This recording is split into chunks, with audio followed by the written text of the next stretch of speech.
Hey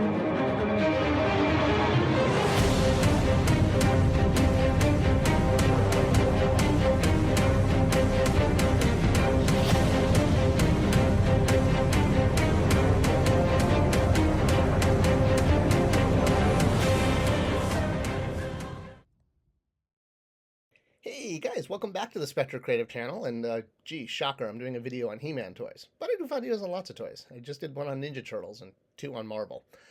Well, as I said in a couple of previous videos, I never started this channel to be the expert on Masters of the Universe. Granted, I was the brand manager at Mattel for 10 years over the line, so I've been able to sort of provide some insight. And that's really all I'm going for. I'm not trying to be the world's greatest expert on Masters of the Universe or the site you should go to for the most accurate, up-to-date information.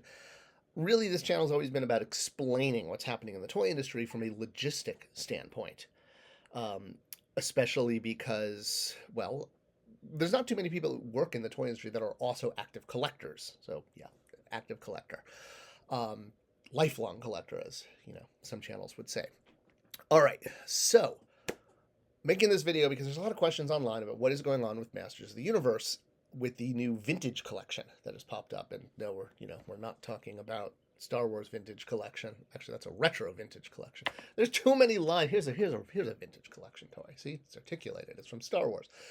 Why is everything called the same thing these days? Like vintage, retro, original. How do you even refer to the original toys anymore? Are they the vintage ones or is the new one the vintage one? All right, not important. The point being is, we've seen a lot of shakeup in Masters of the Universe toys in the last 5 years. So in 2019-ish, Mattel relaunched Masters at retail with multiple form factors. They had the Minis, the Origins, Masterverse, and Mega Constructs. And it's kind of dwindled down a little bit. That Masterverse and Origins sort of quasi-survived at retail. Target and Walmart didn't take the 2023 fall line, but they're now taking 2024 product, and that's because technically it's a new line. It's not the same. Origins has turned into Filmation, and Masterverse got a new SKU and, well, new packaging. It has gone through several iterations as well, and that's kind of what fans are asking about, looking at things like the vintage figure versus the original Masterverse release versus the new Eternia release versus Classics, the line I worked on. They're all 6 to 7 inches here. So here we've got Masterverse, here we have Classics, right? I mean, they're compatible-ish. So the question is, with the scale not changing, why do we keep getting new sort of reboots of the brand? Why did it go from Masterverse to new Eternia to now vintage? And it's actually a pretty simple answer, is that for a line like Masters of the Universe, and it's sometimes kind of hard for collectors to admit this because we're so emotionally, invested in our stuff. I mean, I got a whole box of MOTU figures right at my reach here. I love Masters. It doesn't sell, or at least characters beyond the top 20 don't sell at retail.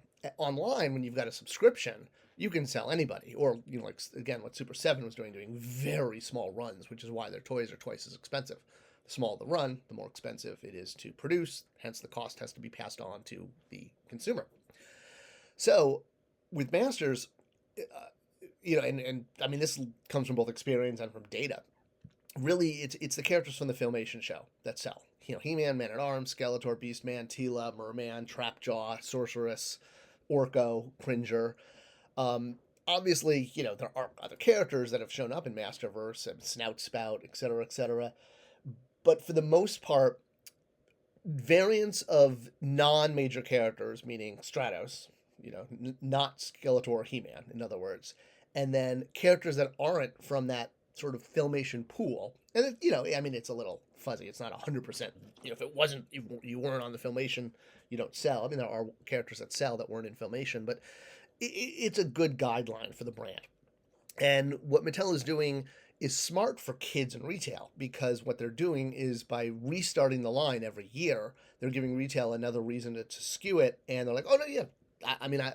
I can picture what it's like in the meeting to Target and Walmart, because I've been in these meetings, and the toy executives are like, oh, no, Mr. Retail buyer, this line is an evolution not a revolution. It's it's an evolution of the previous year. We're just new branding. We've got a new title for the line. It's now called Vintage, which gives us an excuse to now redo all the major characters that you, Mr. Retail Buyer, wants to see on your shelf.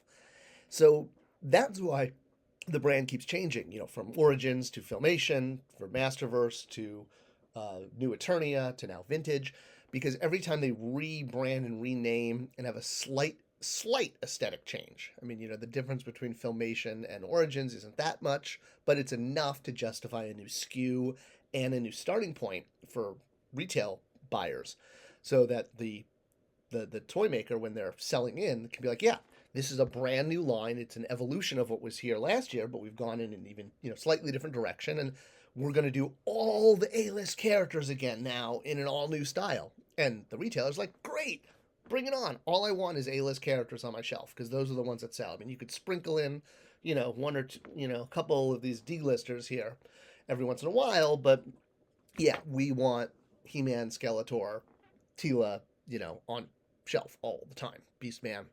So that's basically it. And we're probably going until a line like Masters goes online or is sold, outside of big retail.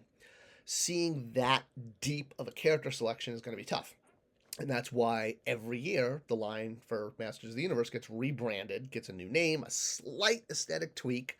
It's all an excuse to essentially rehash and bring out the main characters. It's exactly what at the end of Classics we were doing in 2015 when the Filmation, the Club Grayskull line launched. That was 100%. And Classics was also supposed to, in 2015, end, and it was going to get rebranded as Chronicles.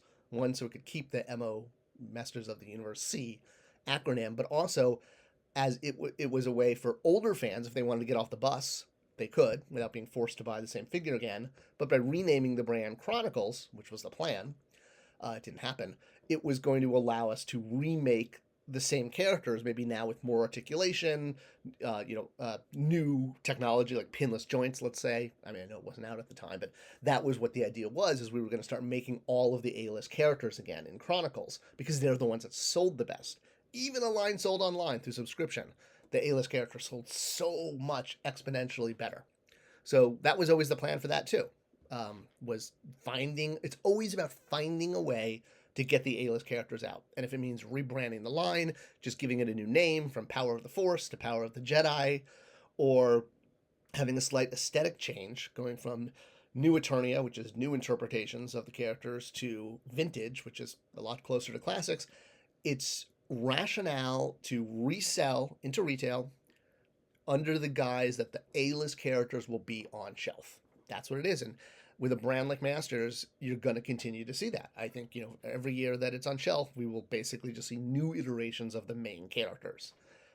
Hopefully it'll go online or be sold outside of retail, and we'll get all of those C and D-list characters, because, everyone needs Mermista and Plundar and Archangel. What's he doing in my Masters of the Universe box?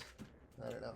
Here we go, Lord Mask. There's another one everybody wants. So yeah, these characters that are a little bit more obscure, it's hard to sell them at retail. So that's why we keep seeing this. All right, I hope this video was helpful and insightful, and thanks as always for watching. The best way to support this channel is to share with others. So thank you for that. All right, keep those suggestions for video topics coming, and I'll see you guys in the next video.